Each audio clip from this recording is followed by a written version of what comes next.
나는 돈도 있고 시간도 있고 여행 갈 준비는 다 되어 있는데 어디로 여행을 가야 될지 감이 안 잡히신다는 분들, 그리고 또 나는 여행 갈 때마다 날씨 운이 없는데 어떻게 해야지만이 최고의 날씨를 맛보면서 여행을 할 수 있을지 궁금하다라는 분들, 오늘 또떠남이 2020년 월별 여행지 추천을 해드릴 테니까요, 오늘 영상 참고하셔서 2020년에도 즐거운 여행 하시길 바랄게요.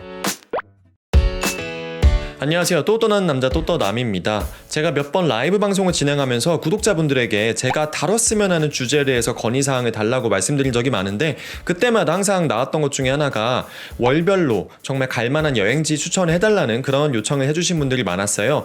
특히나 제가 또 날씨운이 굉장히 좋은 편이거든요. 왜냐? 저는 날씨가 좋을 때만 그 여행지를 여행하기 때문이죠. 그렇기 때문에 오늘 시간에는요, 여러분들에게 제가 생각하는 매월 날씨가 가장 좋은 곳들 위주로 여러분들께 소개를 해드리려고 합니다. 일단 무엇보다 여러분들이 여행 계획을 세우실 때 저는 이것만큼은 생각을 해주셨으면 좋겠어요. 일단 첫째, 남반구와 북반구는 계절이 반대입니다. 이거 어떻게 보면 되게 기본적인 거라고 생각할 수도 있지만 많은 분들이 간과하거나 지나칠 수 있는 부분이기도 해요. 왜냐면 저희는 북반구에 살고 대부분의 여행지가 북반구에 있기 때문에 남반구와 북반구 계절이 반대다라는 거를 사실 생각할 기회가 많지 않은데, 호주나 남미나 아프리카 대륙 같이 남반구에 있는 곳에 여행하실 때는 계절이 반대다라는 걸 꼭 기억하셔야 되고요. 그리고 웬만한 곳은 여행지마다 건기가 있고 우기가 있습니다. 항상 여행하는 곳에 건기와 우기는 언제인지 확인을 꼭 해보시길 바라겠고요. 또 우리가 꼭 피해야 되는 것들, 태풍이나 사이클론이나 허리케인 같은 것들 있죠. 여러분이 여행하는 곳이 태풍이나 허리케인이나 사이클론의 영향을 받는 곳이라면 그 영향을 받는 시기가 언제인지도 꼭 확인을 하고 여행지 선택을 하셨으면 좋겠습니다. 이제 본격적으로 월별로 또떠남이 추천하는 여행지에 대해서 말씀을 드려보도록 하겠습니다. 근데 제가 추천드리는 여행지가 다소 여러분들에게 익숙한 여행지는 아닐 거고요. 저의 취향이 반영되어 있기 때문에 제가 가고 싶은 곳, 혹은 갔다 왔던 곳, 혹은 곧 갈 예정인 곳들로만 제가 선정을 했거든요. 여러분들이 이전에 경험해보지 못한 새로운 경험을 해줄 수 있는 여행지가 많이 포함되어 있으니까는 끝까지 시청 부탁드릴게요. 그럼 가장 먼저 1월 달에 대해서 말씀드려볼게요. 일단 제가 가장 최근에 다녀온 여행지인데요. 저는 1월 달 여행지로 쿠바를 추천합니다. 쿠바는 우리에게 굉장히 생소한 여행지 중 한 곳인데요. 하지만 최근에 드라마나 예능에서 몇 번 나오면서 꽤나 또 친근하게 다가오는 점도 없지 않아 있죠. 저 같은 경우는 1월 말부터 2월 초까지 쿠바 여행을 다녀왔어요. 한 열흘이 좀 넘는 일정으로 쿠바를 다녀왔는데, 쿠바를 그때 간 이유는 당연히 그때 날씨가 가장 좋기 때문입니다. 쿠바는 위도상 열대나 아열대 기후에 속하는 지역이기 때문에 굉장히 덥습니다. 덥지만 굉장히 짧은 겨울을 가지고 있고, 그게 바로 12월부터 2월까지입니다. 이 겨울 시즌에만 최저 기온이 10도대로 떨어지게 되고요. 최고 기온도 25도, 26도 정도에 머무르게 됩니다. 그 정도 날씨면 우리나라의 초여름 정도 날씨로서 굉장히 쾌적하게 땀이 조금 나는 정도로 여행을 할 수가 있습니다. 근데 하필 저희가 날씨만 좋다고 갈 수는 없잖아요. 쿠바를 왜 추천하느냐? 정말 제가 얼마 전에 다녀왔는데요. 너무 좋았어요. 제가 사실 그 전까지만 해도 저의 인생 여행지 중에 한 곳은 남아공, 터키 이런 곳이었거든요. 근데 정말 쿠바가 그 남아공과 터키와 비교할 만큼의 엄청나게 좋은 여행지 중에 하나였다는 생각이 듭니다. 왜냐? 일단 여러분들이 쿠바 하면 가장 먼저 생각하시는 게 쿠바의 수도 아바나의 그런 약간 컬러풀한 형형색색의 건물들과, 그리고 약간 빛이 바란 듯한 느낌의 약간 뭔가 빈티지한 느낌, 그런 걸 많이 상상하실 텐데, 정말 가보시면 그게 실제 저희가 상상하는 것보다 훨씬 저는 더 멋지게 다가오더라고요. 그런 점에서 아바나는 굉장히 도시적인 느낌의 쿠바만의 느낌이 있었고, 그 아바나 말고도 트리니다드나 시엔푸에고스 같은 곳은 굉장히 쿠바의 어떤 시골 같은 느낌의 정말 평화롭고 공기도 좋고 아름다운 시골의 모습을 가지고 있었고, 또 바라데로 같은 곳은 칸쿤과 같이 올 인클루시브 리조트가 굉장히 유명한 곳인데, 칸쿤보다 훨씬 저렴한 가격에 올 인클루시브 리조트를 경험할 수 있는 곳입니다. 그렇기 때문에 경비도 그렇게 많이 들지 않았고 굉장히 짧은 시간에 다양한 매력을 보고 왔기 때문에 저는 쿠바 단연코 여러분들께 추천해 드립니다. 뿐만 아니고 또 화폐가 여행자가 쓰는 화폐와 일반 내국인이 쓰는 화폐가 분리되어 있다는 점, 그리고 또 인터넷이, 요즘 세상에 인터넷이 정말 자유롭게 되지 않는 곳, 그런 점들을 생각한다면 불편할 수도 있지만은 이국적인 점들이 여러분의 여행을 좀 더 다채롭고 신선하게 만들어줄 거라고 저는 믿기 때문에 여러분들께 강력하게 쿠바 여행 1월 달에 가시길 추천드립니다. 사실 이 쿠바 여행에 대해서는 앞으로 제가 쿠바 어떻게 여행 준비해야 되는지, 뭘 준비해야 되는지, 그리고 여행지에서 어떤 에피소드가 있었는지, 어떤 풍경을 볼 수 있는지 제가 앞으로 아주 지겹도록 얘기할 거니까요. 제 채널 구독하시고 쭉 챙겨보시면은 적어도 쿠바에 대해서는 여러분들이 감을 잡으실 수 있을 거라고 생각합니다.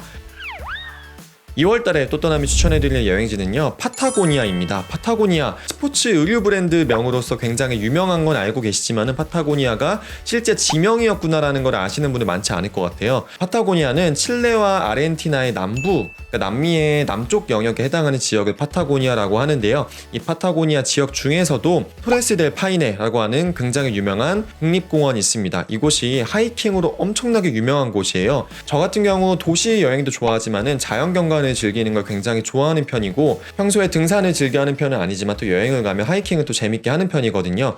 그런 의미에서 저는 이 남미의 남단에 있는 파타고니아를 여러분들께 추천드립니다. 파타고니아 같은 경우는 남극 근처에 있기 때문에 다소 날씨가 쌀쌀한 편입니다. 하지만 2월달은 파타고니아가 연중 가장 따뜻한 월 중 하나고요. 그래봤자 이 2월달 최고 기온도 14도밖에 안 되고 최저 기온도 7도밖에 안 되긴 하는데, 그래도 굉장히 자연환경이 아름답고 또 그 정도는 트레킹 할 만한 정도의 날씨이기 때문에 생소한 남반구의 자연환경을 경험하시면서 트레킹을 할 수가 있습니다. 뿐만 아니고요, 이 파타고니아 근처에는 예전에 무한도전에서 유재석이 라면을 먹었던 punta arenas 같은 도시도 있고, 또 전 세계에서 가장 남쪽에 있는 도시로 유명한 우수아니아 같은 곳도 있고, 또 빙하를 직접 볼 수 있는 모레노 빙하 같은 곳도 있습니다. 그렇기 때문에 한번 여러분들이 파타고니아를 그 2월달에 가시면은 그 지역을 다 한꺼번에 보실 수가 있어요.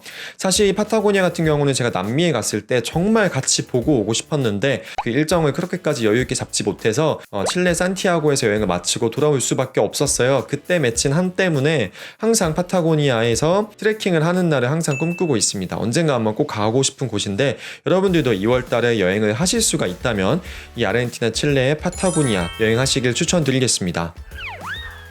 그리고 3월달에 추천해드릴 여행지는요, 여러분들에게, 한국인들에게 굉장히 사랑받는 여행지 중에 한 곳이죠. 역시 파타고니아와 함께 남미에 위치한 우유니 사막입니다.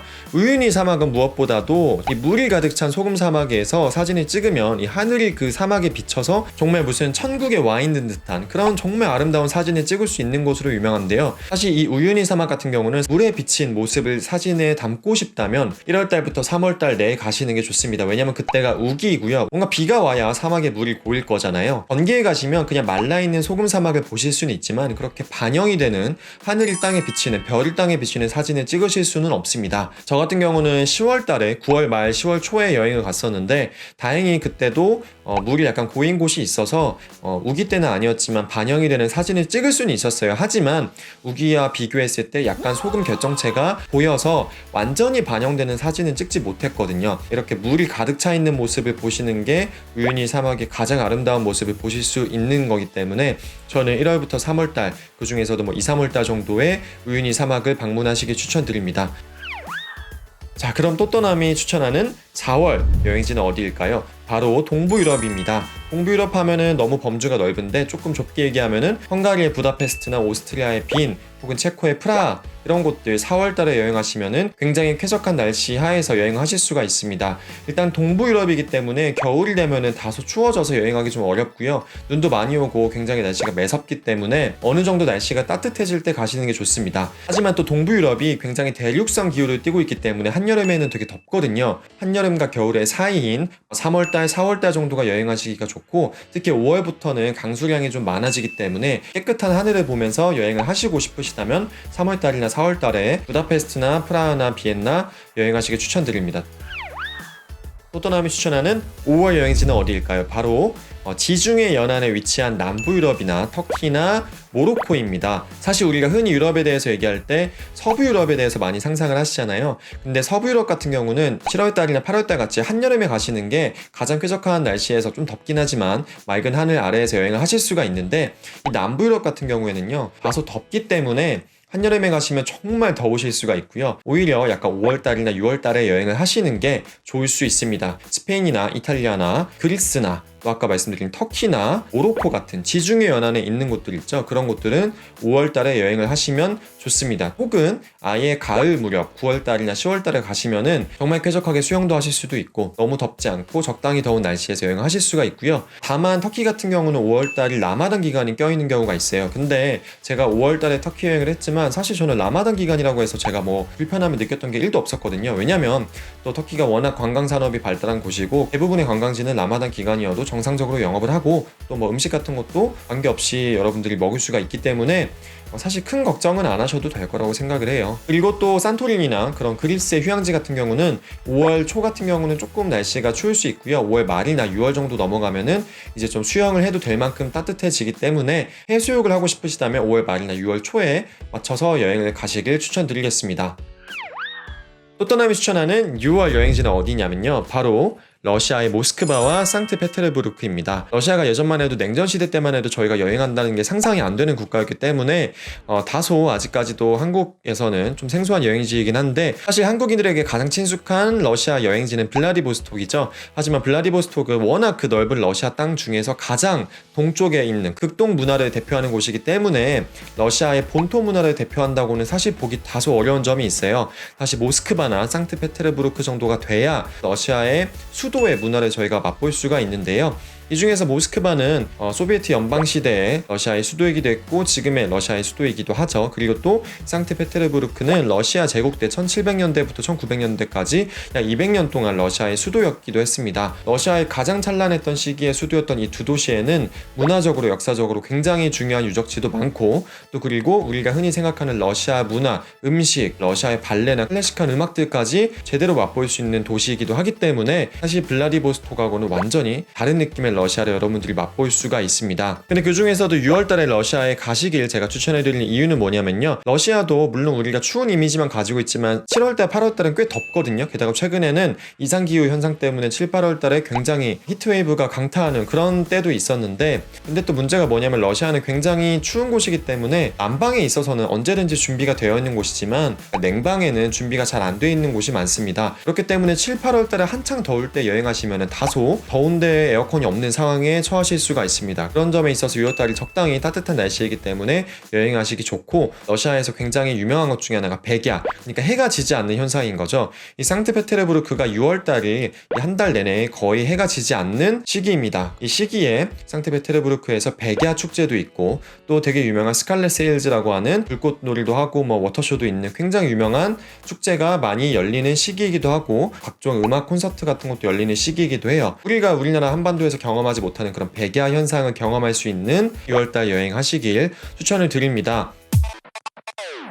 너무너무 가고 싶은 곳 중에 한 곳이어서 항상 그곳이 언제 가면 좋은지, 어떤 곳이 있는지, 뭘 볼 게 있는지 제가 고민하고 찾아본 곳 중에 하나인데요.